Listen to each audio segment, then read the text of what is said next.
ধরে রাখতে হবে। আমি শুধু জানতে চাই যে ফিরে যে আমরা কি কারো কাছে যা বুঝলাম যা শুনলাম সেটা কি কারো না কারো কাছে স্বেচ্ছায় বলবো, অন্তত 2-5 জনকে বলবো কিনা? আপনার সাথে এইটুকু আমার সাথে হ্যাঁ অবশ্যই বলবো। ব্যবহার করে একটু কথা বলেন, আপনারা অনেকেই ব্যবহার করেন। সবাই ব্যবহার করে। উপকারিতা কি, এর লাভটা কি? আচ্ছা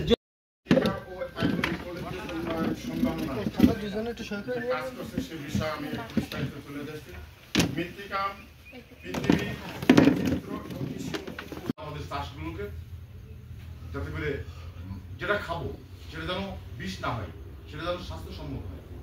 কারণ আমি যে একটু আগে আমাদের সাংবাদিক ভাই বলেছেন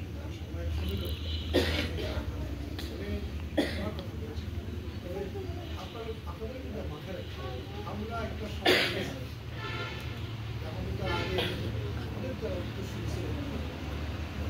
ছিলেন আমাদের যারা বাপ দাদারা যারা কৃষিকাজের সাথে সংশ্লিষ্ট 1 বিঘা জমিতে হাজার হাজার বিঘা 1 বিঘা জমি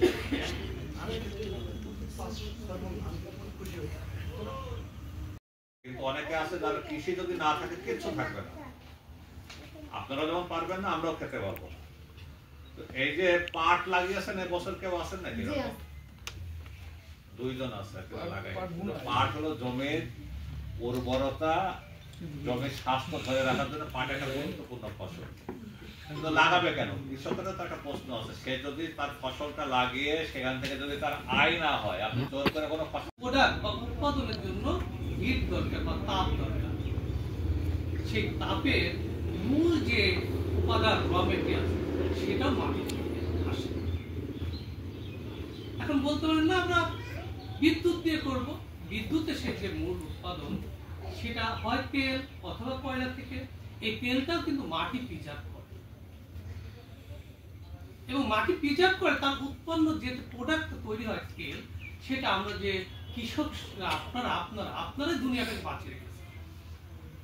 আপনারা যাকে আগে লোকসভার ভাইজার নামে চিনত, এখন একটা পদবি চেয়েছে সহকারী কৃষি কর্মকর্তা হিসেবে প্রত্যেকটা ইউনিয়নে 3টা আমাদের পদ রয়েছে।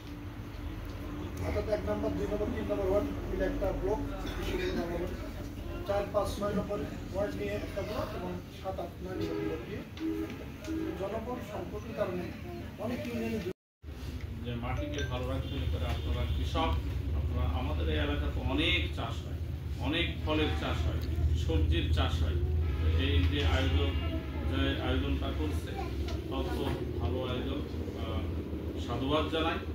যে কৃষকদেরকে নিয়ে এইভাবে অনেক সংস্থায় আছে আমাদের এখানে, তারা এভাবে ভাবে না, তারা ভাবছে। আমি বিভিন্ন সময় দেখেছি তারা কৃষকদেরকে নিয়ে এসে যারা এই সমস্ত ফসল ফলায় তাদেরকে নিয়ে এসে বিভিন্ন কর্মসূচি হাতে নিয়েছে, তাদেরকে মোটিভেশন করছে, মানে উদ্বুদ্ধ করছে এই কাজগুলো করা উচিত, এই কাজগুলো করা উচিত নাই।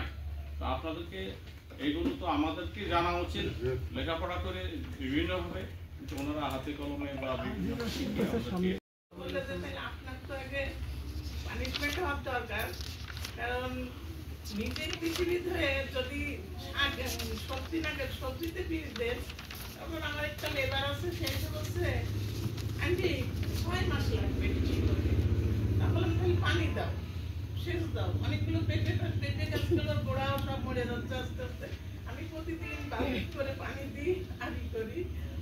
আসলে আমরা যারা ছেলেরা মাঠে কাজ করে আর মেয়ে যে মাঠে যারা ভাইরা কাজ করে, তারা কিন্তু পাশের জমি হলে কি করছে সেটা শুনে অফিসে যেতে চায় না। কৃষি অফিসে গেলে মনে করে যে অবশ্যই এটা তাদেরও দোষ না, কারণ একটা অফিসে গেলে এই সময় পায় না, কথা বলার টাইম পায় না, অফিসাররা বোঝানোর চেষ্টা করে না, এই দেখেন এইভাবে করেন। তারপরে মেয়েরা তো এইভাবে যায় না।